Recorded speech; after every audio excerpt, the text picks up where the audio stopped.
Nakakalungkot mang sabihin pero nabubuhay tayo sa henerasyon kung saan ang ating mga layunin ay upang magkaroon ng kung ano ang nakikita natin ng ibang tao ay may. Sapagkat sa kagustuhan nating maging magaling at mas angat sa iba ay nakakalimutan nating maging mabuti.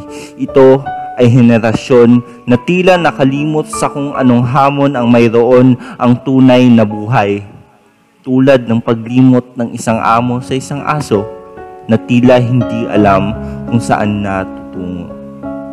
Ito ay isang henerasyon na nawala na ang tunay na kahulugan ng salitang komunikasyon dahil tayo ay nabulag na ng inggit, galit at nawalan na ng pagkakakilanlan. Ito ay henerasyon na kung saan ang mga bata at kabataan ay mas nag-aalala pa tungkol sa kanilang mga telepono kesa sa pakikipag-ugnay sa mga mahal sa buhay. Magara, angat na teknolohiya na nga ang lipunang ating ginagalawan. Oo, ito ay nagmamay-ari ng kapangyarihan na ikonekta ang isa't isa, ngunit kung pakaiisipin tila pinaglalayo ng mas malayo pa. Uupo sa bahay at magpo-post ng selfies at hashtag goals. Hindi alintana na nawawala ang isang bagay sa atin na kahit kailan ay hindi na maibabalik. Oras. Oras.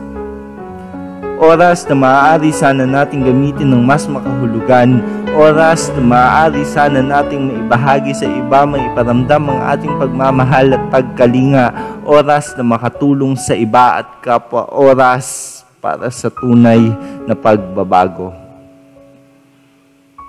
Nakakalungkot. Hindi dahil sa hindi magara ang teleponong gamit ko o kaya pormado. Nakakalungkot. Hindi dahil sa hindi mayamang pamilya ang mayroon ako, walang sasakyan at walang magandang tirahan.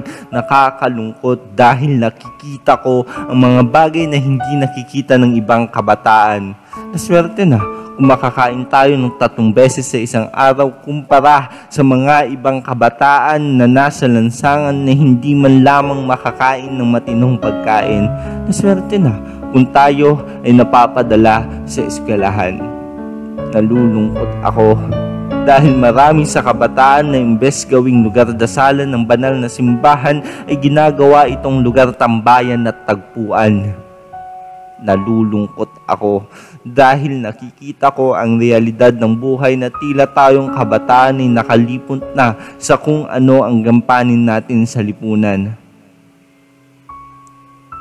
Paalala lang sa kabataan ng kasalukuyan na sana sa bawat sentimong nalulustay sa iyong mga bisyong tinututulan ng mga mahal mo sa buhay at sa iyong kakalakwatsa, sana maisip mo ang hirap at pawis ng nanay at tatay mo. Sa bawat pamakdo, Jollibee at KFC mo, sana sumagi sa isipan mo ang tinitigis na gutom ng mga magulang mo. Sa bawat pagdadabog mo sa tuwing inuutusan ka ng nanay at tatay mo, sana pumasok sa kokote mo na maliit lamang iyan kumpara sa mga sakripisyo at pagod na hindi nila iniinda para sa iyo at sa mga kapatid mo. Sa bawat pagkakataong hindi nila maibigay ang mga luho at ninanais mo. Diyos ko, ano ka? Santo? Paalala lang sa kabataan ng kasalukuyan, ang iyong kinabukasan ay wala sa kamay ni Manong Chuper nagtitinda ng yosi dyan sa tabi, barkada, katropa, pips, kaaway o maging ng nanay at tatay mo o kaya naman ng iyong mga guro. Ang ating kinabukasan ay nasa ating sariling mga kamay.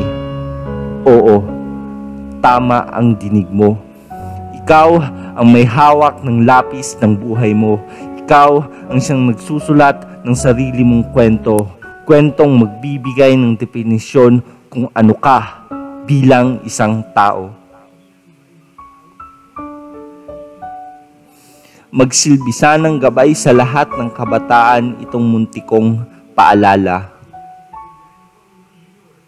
Kung lahat ng kabataan ay sama-sama at mangangarap para sa ikauunlad ng bansa, walang mapag-iiwanan tungong kaunlaran.